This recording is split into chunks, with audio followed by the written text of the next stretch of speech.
Bineesh കോടിയേരിയെ ED ചോദ്യം ചെയ്യുകയാണ്. ബിനീഷിന് പങ്കാളിത്തമുള്ള കമ്പനികൾക്കെതിരായ FEMA കേസിലാണ് നടപടി.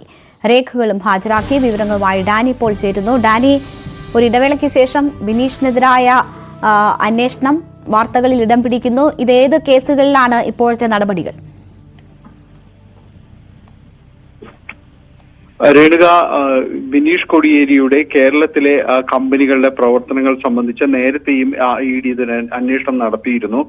ഇത് സംബന്ധിയായ കാര്യങ്ങൾ ആയിട്ട് ഇഡി അന്വേഷണം മുന്നോട്ട് കൊണ്ടുപോവുകയുമാണ്. ഇതിന്റെ ഭാഗമായിട്ടാണ് ഇന്ന് ഇപ്പോൾ കൊച്ചി ഇഡി ഓഫീസിലെ ചോദ്യം ചെയ്യൽ നടക്കുന്നത്. ബിനീഷിനെ ഇന്ന് 11 മണിയോടുകൂടിയാണ് ഇവിടെ ഹാജരാകാനായിട്ട് ആവശ്യപ്പെട്ടിരുന്നത്. ഇതിനുശേഷം അഭിഭാഷകനൊപ്പമാണ് ബിനീഷ് കോടിയേരി ഇവിടേക്ക് എത്തിയത്. ഇതിനുശേഷം ചോദ്യം ചെയ്യൽ ഇപ്പോഴും പുരോഗമിക്കുകയാണ്. ഇതിൽ കേരളത്തിലുള്ള ബിനീഷ് കോടിയേരിയുടെ കമ്പനികൾ സംബന്ധിയായ കാര്യങ്ങളാണ് കൂടുതലായും അന്വേഷിക്കുന്നത്. ഇത് സംബന്ധിച്ച് ചില രേഖകൾ ഹാജരാക്കാനായിട്ട് ആവശ്യപ്പെട്ടിരുന്നു.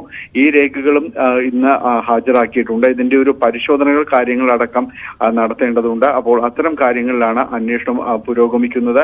നേരത്തെ ബിനീഷ് കോടിയേരിയുമായി ബന്ധപ്പെട്ടുകൊണ്ട് നേരത്തെ ബംഗളൂരുവിൽ ഇത് സംബന്ധിയായ ഒരു അന്വേഷണം ഇവിടെ നടന്നിരുന്നു. ഇഡി അവിടെ നടത്തിയിരുന്നു.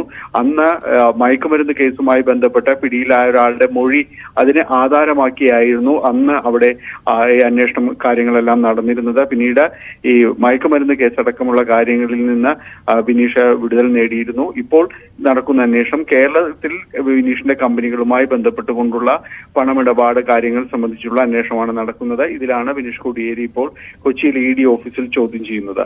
ശരി, ഡാനിപ്പോളാണ് വിവരങ്ങൾ നൽകിയത്.